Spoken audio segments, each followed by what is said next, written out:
Good morning everyone and welcome back to the channel it is part 9 and 10। So आज हम पढ़ेंगे economics का chapter number 1 development. ठीक है, सो इसके नोट्स आपको डिस्क्रिप्शन में मिल जाएंगे और अगर आपको वीडियो अच्छी लगे तो लाइक करना एंड चैनल को सब्सक्राइब कर देना। ठीक है, सो डेवलपमेंट का मतलब क्या होता है? जब हम डेवलपमेंट वर्ड को सुनते हैं तो हमारे दिमाग में क्या आता है? सो डिफरेंट लोगों के लिए डेवलपमेंट का मतलब अलग होता है। क्यों?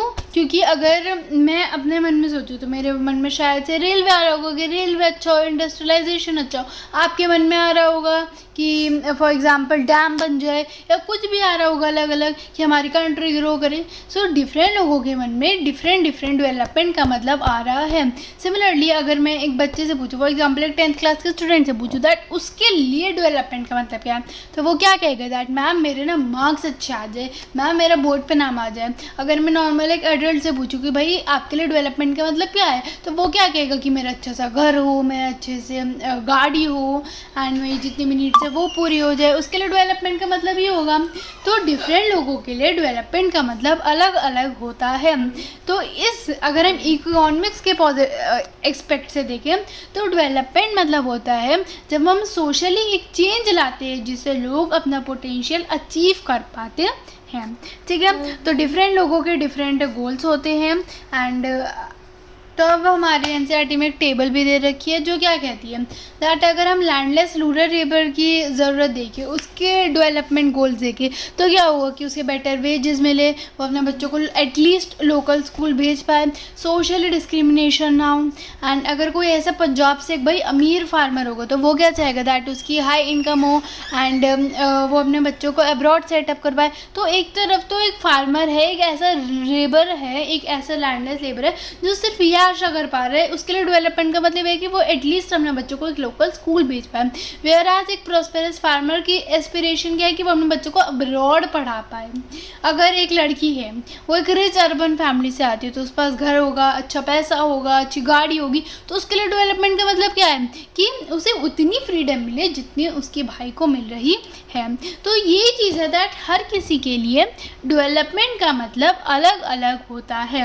एंड ऐसा होता है कई बार कि जो चीज़ एक जने के लिए डेवलपमेंट होती है वो दूसरे जने के लिए या दूसरे इंसान के लिए कॉन्फ्लिक्टिंग हो सकती है, डिस्ट्रक्टिव हो सकती है। ये मैं किस वे से कह रही हूँ? फॉर एग्जांपल अगर एक स्टेट है, उधर डैम बनेगा तो उधर इलेक्ट्रिसिटी अच्छी होगी, पानी का सप्लाई अच्छा होगा, वाटर सप्लाई अच्छा होगा, तो उधर के लोग चाहेंगे दैट हाँ डैम बनना चाहिए, लेकिन और वो उनके लिए डेवलपमेंट होगी। लेकिन अगर हम बात करें डैम के पास जहाँ पर वो सोच रहे कि इधर डैम बनेगा, उधर ये पास वाले लोग जहाँ पर रहते हैं ना, ठीक है, जो उधर रहते हैं लोग, उनके लिए डेवलपमेंट कैसे होगी? क्योंकि उनका लाइवलीहुड चला जाएगा, ऑल्दो उन्हें पैसे मिल जाएंगे लेकिन उन्हें अपने घर से बेघर होना पड़ेगा। तो क्या ये उनके लिए डेवलपमेंट है? नहीं, ये उनके लिए डेवलपमेंट नहीं है। तो जो दो चीज़ समझ में आई वो क्या थी? That different people can have different developmental goals and which may be development for one may not be development for the other, it may be destructive for other. ये आपकी एनसीईआरटी की ही लाइन है। समझ में आ गया? अब हम पढ़ेंगे income and other goals. So income क्या होता है? पैसा, जो आपको पैसा मिलता है, और पैसे के अलावा आपके बुक में भी लिखा है अदर गोल्स। ठीक है, तो अगर हम डेवलपमेंट के में पूछे तो मोस्टली क्या कहेंगे? अच्छा घर, अच्छा पैसा, अच्छी वेल्थ, यही सब कहेंगे। तो ये हो गए मटीरियलिस्टिक थिंग्स जो पैसों से गिनी जा सके। ठीक है, लेकिन इसके अलावा डेवलपमेंट का मतलब ये भी होता है, और वो डेवलपमेंट ये भी इंक्लूड करता है नॉन मटीरियलिस्टिक गोल्स, ऐसे गोल्स जो पैसों से नहीं खरीदे जा सकते। For example friendship, love, request. अगर कोई इंसान बहुत अमीर है ना, उसके पास लव नहीं है, तो वो चाहेगा दैट वो अपनी सारी वेल्थ लुटा दे और उसे लव मिल जाए। लेकिन क्या ऐसा मिल सकता है? नहीं। क्यों? क्योंकि love is a non materialistic thing. ठीक है, एंड इसका एक एग्जांपल देती हूँ that there is a person जो कि यूएस में एक जॉब कर रहा है, अच्छी जॉब कर रहा है, उसको काफ़ी अच्छी सैलरी मिल रही है, लेकिन जस्ट बिकॉज वो दूसरी कंट्री से आया है तो उसे डिस्क्रिमिनेट किया जा रहा है। तो वो उधर सिक्योरिटी, मतलब उसको सिक्योरिटी नहीं मिली, he is not feeling good. So क्या वो उसके लिए डेवलपमेंट मानी जाएगी? नो। क्योंकि उसे वो सिक्योरिटी नहीं मिल रही। तो इसलिए अगर हम डेवलपमेंट की बात करें, so whenever there is development, इंसान दो चीज़ों को इंक्लूड करता है। मिक्स ऑफ गोल्स होते हैं, मटीरियलिस्टिक होते हैं एंड नॉन मटीरियलिस्टिक होते हैं, दोनों तरफ से बात की जाती है, ठीक है। Hence the developmental goals that people are not only about better income ही नहीं लेकिन but also about other important things in life. पैसा ही ज़रूरी नहीं होता है, आपके एनसीईआरटी में भी लाइन कही गई है, ठीक है। अब हम पढ़ेंगे नेशनल डेवलपमेंट। सबसे पहले मैं आपको बताती हूँ नेशनल डेवलपमेंट होता क्या है। हमने इधर बात कर रहे थे इंडिविजुअल की, हमने इंडिविजुअल की बात की। नेशनल डेवलपमेंट होता है जब नेशनली डेवलपमेंट आती है, मतलब पूरे देश में आती है।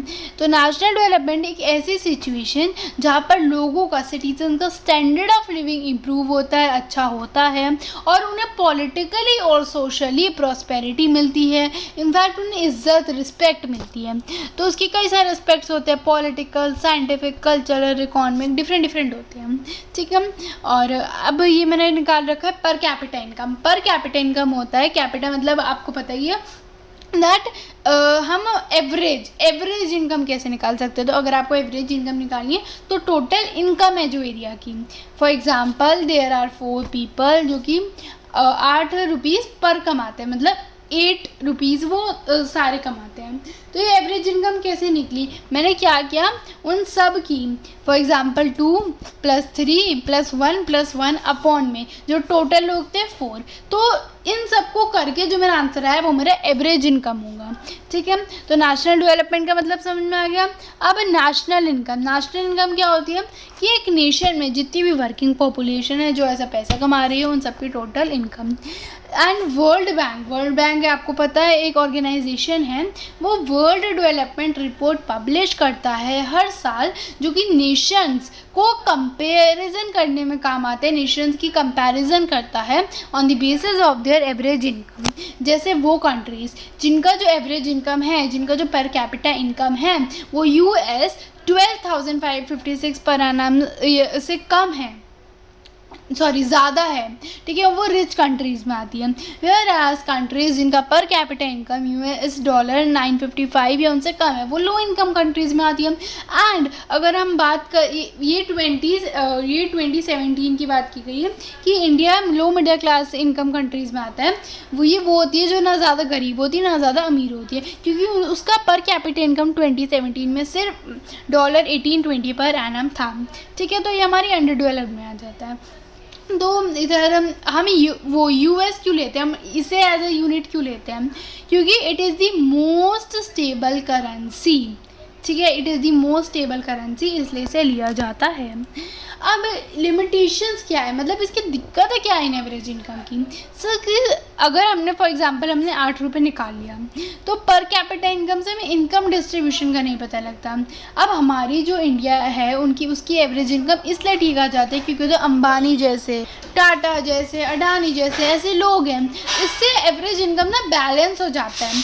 तो इससे हमें इनकम डिस्ट्रीब्यूशन का पता नहीं चलता और अमीर लोग अमीर ही रह जाते हैं, गरीब लोग गरीब ही रह जाते हैं और रिच और पुअर के बीच का गैप पता नहीं चलता। एंड नेक्स्ट बाकी पैरामीटर जैसे लिटरेसी रेट की बात की जाए, इन्फेंट मोर्टेलिटी की रेट की बात की जाए, ये सब इग्नोर हो जाते हैं, ठीक है। अगर हम एवरेज इनकम को देख के पता लगा रहे that a country is developed और not, so we are wrong. Average income को देख के हम पता नहीं लगा सकते because there are many parameters इसके अलावा भी, ठीक है। फिर हम पढ़ेंगे infant mortality rate. Infant mortality rate क्या होते हैं कि कितने बच्चे, द नंबर ऑफ इन्फेंट्स जो कि 1 साल के हैं या उससे कम एज के हैं और वो 1 साल के अंदर मर रहे हैं, उनकी डेथ हो रही है, इन्फेंट मोर्टेलिटी रेट उसे कहते हैं। जिस भी स्टेट में इन्फेंट मोर्टेलिटी रेट ज़्यादा होगा इसका मतलब क्या है, दैट उधर मेडिकल केयर अच्छी नहीं है। लिटरेसी रेट क्या होता है कि जो जितने बच्चे 7 साल के हैं उससे ज़्यादा हैं, कितने पढ़ लिख सकते हैं, कोई भी लैंग्वेज वो कितनी पढ़ लिख सकते हैं, तो उसे हम क्या कहते हैं, लिटरेसी रेट। उसके बाद है नेट अटेंडेंस रेशियो। नेट मतलब पता है आपको, अटेंडेंस पता है, रेशियो मतलब पता है कि कितने एट टोटल कितने ऐसे चिल्ड्रन है जिनका जो 14 and 15 एज के हैं जो कि स्कूल अटेंड करते हैं as a total number of children in the same age group. वही चीज़ है दैट कुछ ऐसे बच्चे होते हैं, अटेंड इसलिए लिखा गया है क्योंकि कुछ ऐसे बच्चे होते हैं जिनका स्कूल में एडमिशन तो हो जाता है लेकिन वो स्कूल नहीं जाते हैं। तो नेट अटेंडेंस रेशियो मतलब for example let it be 100 कि आउट ऑफ 100 कितने बच्चे स्कूल जाए। फॉर एग्जांपल एक स्टेट है, इसे स्टेट ए लेट कर लेते हैं जहाँ पर 100 में से 82 बच्चे जा रहे हैं, एंड एक स्टेट है स्टेट बी जिसमें 100 में से 92 बच्चे जा रहे हैं। तो हम क्या पता लगाएंगे दैट किसका एजुकेशन फैसिलिटीज़ ज़्यादा अच्छी है, ऑब्वियसली स्टेट बी की। तो ये हमारा होता है लिटरेसी रेट और ये हमारा अटेंडेंस रेशियो होता है, ठीक है। अब हम पढ़ेंगे पब्लिक फैसिलिटीज़। पब्लिक फैसिलिटीज़ क्या होती है, ऐसी बेसिक फैसिलिटीज़ जो गवर्नमेंट प्रोवाइड करती है सिटीजन्स को उनके वेलबींग के लिए। फॉर एग्जांपल एजुकेशन फैसिलिटीज़ आपने गवर्नमेंट स्कूल्स में देखा होगा, हाँ, हॉस्पिटल, ट्रांसपोर्ट, ये सब। और इसका रीज़न क्या है पब्लिक फैसिलिटीज़ प्रोवाइड करने का, दैट हर एक इंसान एफर्ड नहीं कर सकता even basic facilities. For example अगर हम एक पुअर इंसान की बात करें, अगर हम एक फुटपाथ पर रहने वाले इंसान की बात करें तो ऑब्वियसली वो अपने बच्चे को स्कूल नहीं भेज सकता, तो इसलिए गवर्नमेंट स्कूल्स बनाएगा। ये भी एक टाइप की पब्लिक फैसिलिटी में ही आता है, ठीक है। तो एक हो गया दैट हर कोई पब्लिक मतलब इवन बेसिक फैसिलिटीज़ एफर्ट नहीं कर सकता, एंड नेक्स्ट दैट ऐसी कुछ चीज़ें हैं जो मनी भी नहीं खरीद सकती। फॉर एग्जांपल अगर कोरोना में वैक्सीनेशन लगी थी, क्या ये गवर्नमेंट ने तो करवाया था, क्या अमीर लोगों ने करवा लिया था? नहीं, ये गवर्नमेंट ने करवाया था, एंड इवन अमीर लोग भी उधर गए थे करवाने। तो ऐसी कुछ चीज़ें होती हैं जो मनी नहीं खरीद सकती, एंड ये बेसिकली एक पब्लिक फैसिलिटी में आता है। And next it is a democratic right to expect basic facility. Next is body mass index. अच्छा, ये मैं आप बताती हूँ, डेमोक्रेटिक राइट मतलब कि बेसिक अधिकार है सिटीजन्स का कि अगर किसी चीज़ की कमी पड़ रही है उनके वेलबींग के लिए तो वो गवर्नमेंट से मांगे उस चीज़ को, ठीक है। बॉडी मास इंडेक्स होता है, मतलब इसका फॉर्मूला ही इसकी डेफिनेशन है। BMI का फॉर्मूला होता है वेट अपॉन में हाइट का स्क्वायर। एक ऐसी वैल्यू जो आती है मास से और उसके square the height of person से, जिसकी यूनिवर्सल SI यूनिट हमारी kg या मीटर सेकेंड स्क्वायर होती है।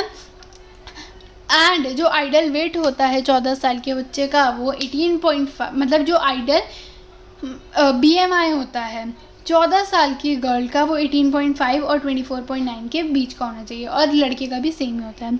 तो अगर हम अपना वेट रखते हैं, for example let it be 46 upon में मेरा हाइट क्या है उसका स्क्वायर, तो अगर वो 18.5 आ रहा है so yes I am healthy, अगर वो कम आ रहा है मतलब I am under nourished, and अगर वो ज़्यादा आ रहा है तो मतलब आई एम ओवर नरिश्ड, ठीक है ना। अब हम पढ़ेंगे human development report.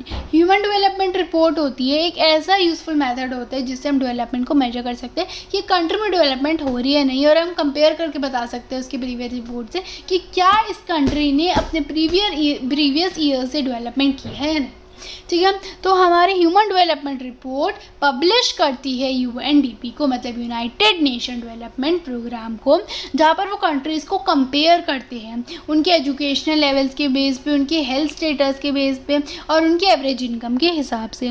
For example देखिए तो इंडिया 130th रैंक ऑक्यूपाई करती है अगर हम 2019 की रिपोर्ट से देखें तो।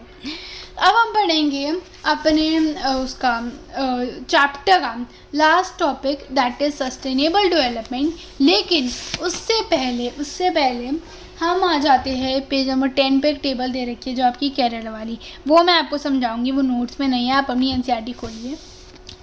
तो अगर हम NCERT खोलेंगे हमें देखेगा हरियाणा को जो IMR है इन्फेंट मोर्टेलिटी रेट है वो 30 है, केरला का 7 है और बिहार का 32 है, ये हमें पता लग गई। तो इनमें से देख के आप किसको बता सकते हैं किसकी मेडिकल फैसिलिटी अच्छी होगी?